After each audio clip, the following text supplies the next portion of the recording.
Bukod sa Gilas Pilipinas ay puspusan na rin ang paghahanda ng Strong Group Philippines para sa Jones Cup. Sa katunayan ay dinagdag nga nila sa kanilang kupunan sina RG Abarientos at Angelo Cuame. Kasama nila sina Kiefer Rabena, Jordan Heading, Kailan Tiongson at former San Miguel import Chris Macolo.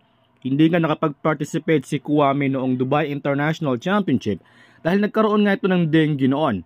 Malaki ang expectation ni Coach Charles Chu kay Cuame dahil nakita umano niya ang improvement nito at talagang healthy na nga etong si Cuame. Masaya naman si RJ Barrientos dahil first time umano niya na maging bahagi sa naturang kupunan.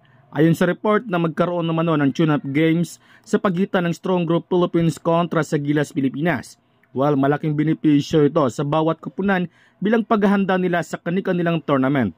Lalo na ang Gilas Pilipinas na hindi basta-basta ang kanilang makalaban. Samantala, inamin nga mismo ng agent ni Kai Soto si Tony Ronzoni na nakadepende naman sa performance ni Kai Soto sa Olympic qualifying tournament ang NBA Summer League.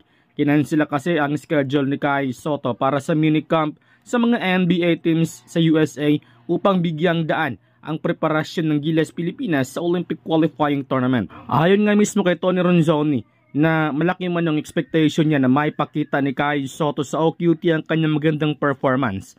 Malaki kasi ang advantage ni Kai sa OQT dahil under nga ito ng FIBA. Kaya talagang maraming mga NBA teams at scout ang manonood sa laban. At bukod pa doon ay big challenge kay Kai Soto ang OQT dahil hindi basta-basta ang kanilang makalaban sa kanilang group phase. Nandyan ang Latvia na may Porzingis at Bertans, tapos Georgia na may Goga Bitadze. Sinabi pa nga noon ng isang analyst na upang mapukaw ang atensyon ng mga NBA scout ay kailangan lang ni Kai Soto na mag-average ng 15 points, 9 or 10 rebounds per game.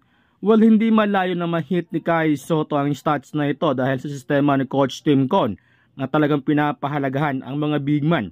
Sa katunayan ay noong first window ng FIBA Asia Cup ay bahagyang tumaas ang output ni Kai Soto nang si Coach Tim Con na ang humawak sa Gilas Pilipinas.